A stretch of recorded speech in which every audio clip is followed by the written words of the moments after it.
Hello students, we have already read about future tense जो कि भविष्यकाल या भविष्य में होने वाला है। उसमें हम सिंपल फ्यूचर टेंस पढ़ चुके हैं, जिसको हम फ्यूचर इंडेफिनाइट टेंस भी बोलते हैं। फ्यूचर कंटिन्यूस टेंस पढ़ चुके हैं। सो हमारा नेक्स्ट टॉपिक है future perfect tense. Future perfect tense, तो ये इसमें ऐसे सारे एक्शंस आते हैं जो काम हम फ्यूचर में कंप्लीट कर चुके होंगे। इसकी पहचान क्या होगी? चुका होगा, चुकी होगी या चुके होंगे। ऐसे सारे एक्शंस या ऐसे सारे काम जो फ्यूचर में कंप्लीट हो चुके होंगे उसे हम इंक्लूड करेंगे फ्यूचर परफेक्ट टेंस में। इसकी डेफिनेशन है, it is use to express an action which will happen in future and will completed by a certain period of time. इसे हम वहाँ यूज़ करेंगे ऐसे एक्शन को एक्सप्रेस करने के लिए जो कि फ्यूचर में होने वाले हैं और कुछ टाइम के पहले ही कंप्लीट हो चुके होंगे। ऐसे सारे एक्शंस जो कि फ्यूचर में ही स्टार्ट होंगे, फ्यूचर में ही कंप्लीट हो जाएंगे, उसे हम इंक्लूड करेंगे फ्यूचर परफेक्ट टेंस में। जैसे कि वह खाना खा चुका होगा, तो इन फ्यूचर में वो उसे खाना खाने कंप्लीट काम हो चुका होगा। हम वहाँ से आ चुके होंगे, तो वहाँ से आने का हमारा काम फ्यूचर में कंप्लीट हो चुका होगा। इसे हम इसे इंक्लूड करेंगे फ्यूचर परफेक्ट टेंस में। अब इसका स्ट्रक्चर क्या होता है? देखिए, इसका स्ट्रक्चर अफर्मेटिव का होगा। तो अफर्मेटिव सबसे पहले हम सब्जेक्ट लगाते हैं, सब्जेक्ट जो कि काम कर रहा है। सब्जेक्ट हेल्पिंग वर्ब आएगी विल हैव या शैल हैव, प्लस वर्ब की थर्ड फॉर्म। जैसे कि हम पहले ही पढ़ चुके हैं, सारे परफेक्ट टेंस चाहे फ्यूचर हो, चाहे प्रेजेंट हो या फिर पास्ट हो, नेगेटिव हो, अफर्मेटिव हो या फिर इंट्रोगेटिव हो, सब में वर्ब की थर्ड फॉर्म यूज़ होगी। इसलिए सब्जेक्ट के बाद हेल्पिंग वर्ब लगाएंगे हम विल हैव या शैल हैव, प्लस वर्ब की थर्ड फॉर्म और लास्ट में आएगा ऑब्जेक्ट। अब बनाएंगे हम नेगेटिव का स्ट्रक्चर। तो नेगेटिव में भी क्या होता है? सब्जेक्ट सबसे पहले आता है, तो मैंने सब्जेक्ट आगे लगाया।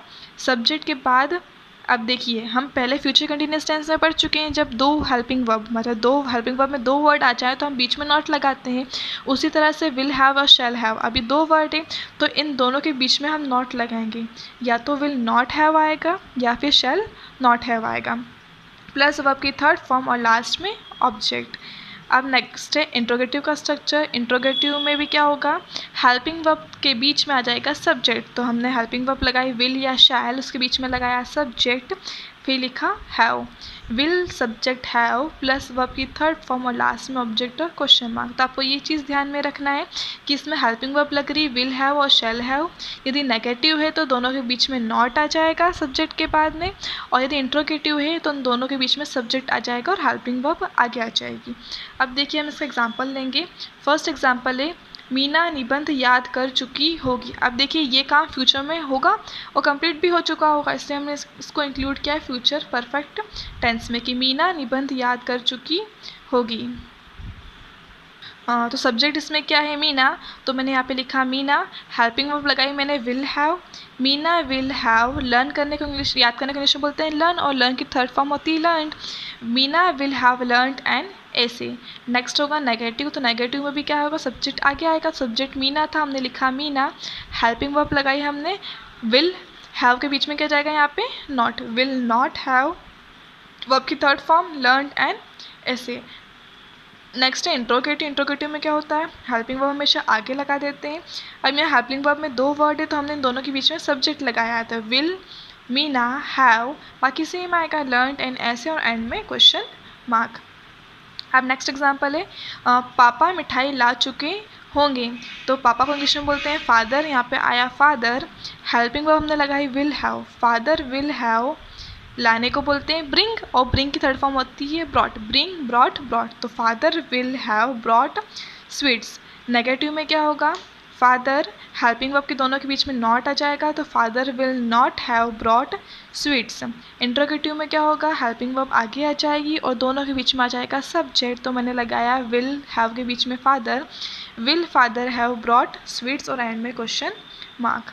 नेक्स्ट है एग्जाम्पल है, शानू पत्र भेज चुकी होगी। तो सब्जेक्ट यहाँ पे क्या है? शानू, तो स्टार्टिंग में आया शानू।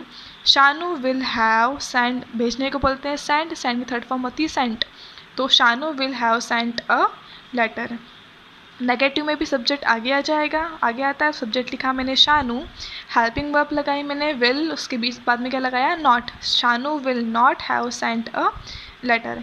इंट्रोगेटिव में क्या होगा, हेल्पिंग वर्ब आगे आ जाएगी और दोनों के बीच में सब्जेक्ट आ जाएगा, तो will Shanu have sent a letter question mark. अब नेक्स्ट सेंटेंस है हम पेन खरीद चुके होंगे, तो हमको इंग्लिश में बोलते हैं वी, तो यहाँ पे आया वी। हेल्पिंग वर्ब लगाई मैंने विल, यदि आप शैल भी लगाते हैं विल वी के साथ तो सही है, अदरवाइज आप विल भी लगा सकते हैं। तो we will have purchased a pen, खरीदने को बोलते हैं परचेज या बाय, तो यदि आप बाय लिख रहे हैं तो यहाँ पे बॉट आ जाएगा, और परचेज लिख रहे हैं तो परचेज्ड आ जाएगा। We will have purchased a pen.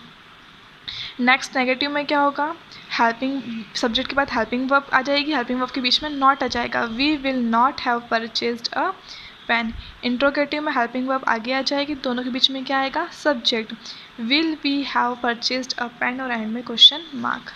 अब नेक्स्ट एग्जांपल है हमारा शिक्षक पार्ट 1 पढ़ा चुके होंगे, तो शिक्षक इंग्लिश में बोलते हैं टीचर, टीचर विल हैव, पढ़ाने को टीच बोलते हैं, और टीच की थर्ड फॉर्म क्या होती है टॉट, टीच टॉट टॉट, तो teacher will have taught lesson 1।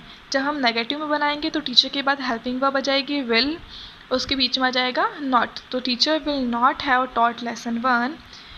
और इंट्रोगेटिव में क्या हो जाएगा, हेल्पिंग वर्ब आगे जाएगी, बीच में सब्जेक्ट आ जाएगा, तो will teacher have taught lesson 1। Okay, और एंड में क्वेश्चन मार्क। तो आपको ये चीज़ ध्यान में रखना है कि सारे परफेक्ट टेंस में वर्ब की थर्ड फॉर्म लगने वाली है, और हेल्पिंग वर्ब जो है विल नॉट, यदि नेगेटिव है तो दोनों के बीच में नॉट आ जाएगा, will not have, shall not have, और यदि इंट्रोगेटिव हुआ तो सब्जेक्ट बीच में आ जाता है और हेल्पिंग वर्ब के बीच में सब्जेक्ट लग जाता है। ओके, और हम हेल्पिंग वर्ब हमेशा आगे लगाते हैं और क्वेश्चन मार्क लगाना ज़रूरी होता है इंट्रोगेटिव सेंटेंस में। तो इसी तरह हमारे सारे टेंस कंप्लीट हो चुके हैं।